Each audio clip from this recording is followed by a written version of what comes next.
Good morning students. मैं Anoop Srivastava, educational platform by Anoop Srivastava. आज की इस वीडियो में तत्सम एवं तद्भव सीखेंगे। तत्सम और तद्भव की सीखने की सबसे आसान ट्रिकों को मैंने यहाँ पर शामिल किया है। इन ट्रिकों के माध्यम से कुछ जो है मैंने रूल भी अप्लाई किए हैं। यदि ये आप वीडियो आपको अच्छी लगे तो मेरे एजुकेशनल प्लेटफॉर्म ग्रुप को जो है सब्सक्राइब करें, वीडियो को लाइक करें और शेयर करें।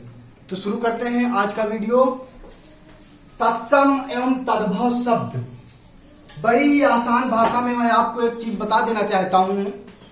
तत्सम और तद्भव शब्द, अगर 80% ट्रिक की बात करें तो तत्सम शब्द वे होते हैं जो संस्कृत से उत्पन्न हुए हैं और तद्भव शब्द वे होते हैं जो पुरानी हिंदी से उत्पन्न हुए हैं।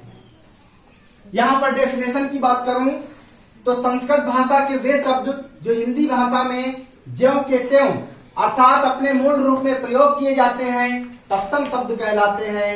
जैसे तत्सम का मतलब क्या होता है? तत् धन सम, उनके समान, अर्थात किसके समान? संस्कृत के समान, अर्थात जो संस्कृत के शब्द हैं, जो संस्कृत से उत्पन्न हुए हैं, तत्सम शब्द कहलाते हैं। ट्रिक है संस्कृत के शब्दों में 6 छत्री और 3 त्रिशूल अधिकतर शब्दों में मिलेंगे आपको। तो ये वाले हमारे शब्द कौन से होते हैं? जो संस्कृत से उत्पन्न हुए हैं या संस्कृत के जो शब्द होते हैं अधिकतर शब्दों में 6 छत्री और 3 त्रिशूल मिलते हैं। तो ये हमारे होते हैं तत्सम शब्द। याद रखिएगा, संस्कृत के जो शब्द होते हैं तत्सम शब्द होते हैं।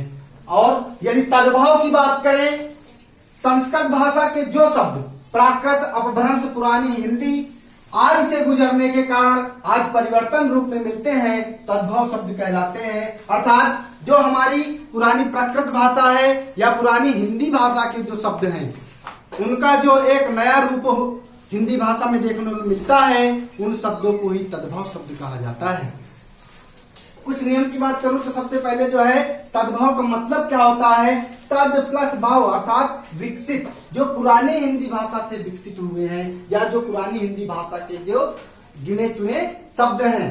जो शब्द संस्कृत से उत्पन्न या विकसित होकर हिंदी भाषा में आ गए हैं, संस्कृत से उत्पन्न हुए और हिंदी भाषा में शामिल हो गए, वो कौन से होते हैं? तद्भव शब्द। याद रखिएगा, हिंदी भाषा के जो शब्द होते हैं, जो शब्द संस्कृत से उत्पन्न या विकसित होकर हिंदी भाषा में आ गए हैं और इसका जो रूल होता है वह का क्या हो जाता है? बा। आड़े खाली का क्या हो जाता है? ना। अधिकतर चंद्र बिंदु भी देखने को मिलती है। अभी मैं एग्जाम्पल के माध्यम से 6 छत्री ये कहां पर आते हैं, इसी तरह इन सारे रूल्स का मैं जो है एग्जाम्पल से क्लियर कर दूंगा। अब हम जो है उदाहरण पे देखेंगे। एक बात और याद रखिएगा, हमेशा जब भी आप एग्जाम में बैठिए मन में ये आपको रट्टा नहीं मारना है, आपको ध्यान देना है जो संस्कृत भाषा के शब्द हैं, जो पुरानी संस्कृत भाषा के शब्द हैं या जो संस्कृत भाषा में प्रयोग किए जाते हैं, ऐसे शब्द तत्सम शब्द कहलाते हैं। जो भाषा संस्कृत भाषा से निकलकर हिंदी भाषा में प्रयुक्त हो गए हैं, शामिल हो गए हैं, परिवर्तन हो गए हैं, प्रयोग किए जाते हैं, ऐसे ही शब्दों को तद्भव शब्द कहा जाता है। अच्छा, ट्रिक की बात करें तो हिंदी भाषा के शब्द अधिकतर इसमें आते हैं और तत्सम शब्द में संस्कृत शब्द के ज्यादा आते हैं और तद्भव में हिंदी भाषा के आते हैं। एग्जाम्पल दूंगा, उदाहरण मैंने यहाँ पे कुछ को लिया है। जैसे सत, सत अर्थात 100, सत संस्कृत शब्द, 100 हिंदी शब्द है, अर्थात यहां पे हमारी ट्रिक काम कर रही है। आम, आम संस्कृत शब्द है, आम हिंदी शब्द है। अम्लिका संस्कृत शब्द है, इमली हिंदी शब्द है। उल्लू अर्थात उल्लू संस्कृत हिंदी, अर्थात हमारी ट्रिक जो है काम कर रही है। आगे अगर बात करूं, अब यहां पर देखिएगा, श्वास, सांस, मैंने अभी बताया था कि जहां पे चंद्र बिंदु वाले शब्द आ जाएंगे वहां पर कौन सा तो शब्द होता है तत्भाव शब्द होता है। आ गया जो है चंद्र बिंदु वाला वर्ड, ये देखिए सांस, चांद वाला आ गया। जहां पे भी चांद आ जाए आंख बंद कर लीजिए और किसके साथ चले जाइए, तद्भाव के साथ। संस्कृत का आ जाए किसके साथ जाना है, तत्सम के साथ। हिंदी आ जाए, हिंदी भाषा का कोई शब्द आ जाए तो आप किसके साथ जाओगे, हिंदी का यदि कोई भी शब्द आ जाए या पुरानी हिंदी का कोई भी शब्द आ जाए आप किसके साथ जाओगे, किस पे टिक लगाओगे, तत्भाव में। पूछ लेता है कि जो है सांस जो है कौन सा शब्द है, तत्सम है कि तद्भाव है, तो हम पर्यायवाची शब्द क्या ऐसे करके पूछ लेता है तो हम यहाँ पर देखेंगे, हाँ यार चांद लगा हुआ है, हमारी जो है हमने जो सीखा था चांद जो होता है वो तद्भाव में होता है, तो सांस क्या है, तद्भाव है। श्वास क्या है, एक संस्कृत का परिवर्तन रूप है, संस्कृत शब्द है, इसलिए श्वास जो है तत्सम है और श्वास क्या है, तद्भाव है। वीडियो अच्छी लग रही हो तो चैनल को सब्सक्राइब जरूर करें। अगला है नक्षत्र। हाँ, मैंने अभी ऊपर एक नियम लिखा था, जहां पे शब्दों में 6 छत्री तय त्रिशूल मिल जाए वहां पर क्या तत्सम शब्द होते हैं। हाँ, मिल तो रहा है, आपने जो है बुकों में भी पढ़ा होगा, पुस्तकों में भी पढ़ा होगा, उसमें भी कई सारे एग्जाम्पल इसके मिलते हैं। तो अब इसमें देखिए नक्षत्र, नखत, ये क्या है, हिंदी का पुराना रूप है नखत।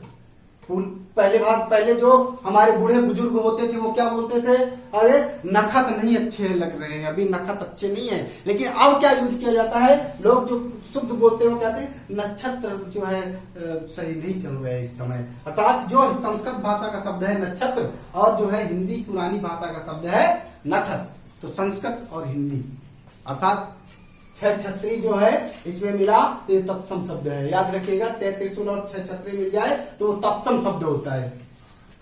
आगे मैंने उसी से रिलेटेड लिया है, 6 त्रिशूल मिल जाए तो भी तत्सम शब्द होता है पत्र और पत्ता, हिंदी का पुराना रूप पत्ता।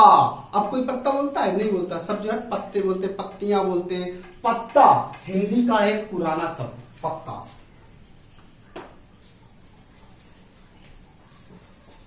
तो इस तरह से जो है 6 त्रिशूल होने से हमें पता चला तत्सम है और हिंदी का पुराना रूप हमें पता चला तद्भव है। कर्ण, अब यहाँ पर मैंने एक जो है लिखा था आड़ा खाली का ना हो जाता है, अब यहाँ पर देखना जो है ट्रिक काम कर रही है, आड़े खाली का ना हो गया। कर्ण जो है संस्कृत शब्द है, कान जो है, कान क्या है, हिंदी भाषा का शब्द है, अर्थात यहाँ पे भी हमारी ट्रिक काम कर रही है। और दूसरी ये भी कि आड़ा का ना हो जाता है, ये भी ध्यान देना, आड़ा जहां पे आएगा तत्सम होगा, ना बन जाएगा तो तद्भव हो जाएगा। 2 एग्जाम्पल और देखते हैं। वानर, वा का बा हो जाता है, अभी मैंने आपको जो है ऊपर बताया था वा का बा हो जाता है। हाँ, ट्रिक काम कर रही है। वानर, अरे वाह का बंदर हो गया। बंदर क्या है, हिंदी भाषा का शब्द है। वानर क्या है, संस्कृत भाषा का शब्द है, संस्कृत से निकला हुआ था, तत्सम हिंदी तद्भव। अगला देखेंगे सर्प, इसमें एक और ट्रिक काम करने लगी, ये चांद आ गया। चांद आ गया तो हमने सीखा था जब चांद आ जाए तो वो तद्भव होता है, अर्थात हिंदी भाषा का शब्द है, इसलिए यहाँ पर तद्भव, और ये संस्कृत भाषा से निकला हुआ है सर्प, अर्थात ये तत्सम।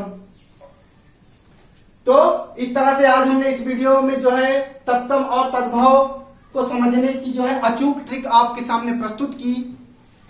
इस वीडियो को देखने के बाद आप जो है कभी भी डाउट में ना रहेंगे, आप जीवन में कभी भी तत्सम तद्भव को ना भूलेंगे। याद रखिएगा हमेशा, जो संस्कृत के शब्द होते हैं वो तत्सम होते हैं और जो हिंदी भाषा के शब्द होते हैं वो तद्भव होते हैं। संस्कृत भाषा से निकले हुए शब्द हिंदी भाषा में परिवर्तन हो गए, जो हिंदी भाषा में परिवर्तन हो गए तो तद्भव बन गए, संस्कृत से निकला तो तत्सम हो गए। ये वीडियो कैसा लगा आप जो है कमेंट बॉक्स में जरूर रिप्लाई करें। धन्यवाद।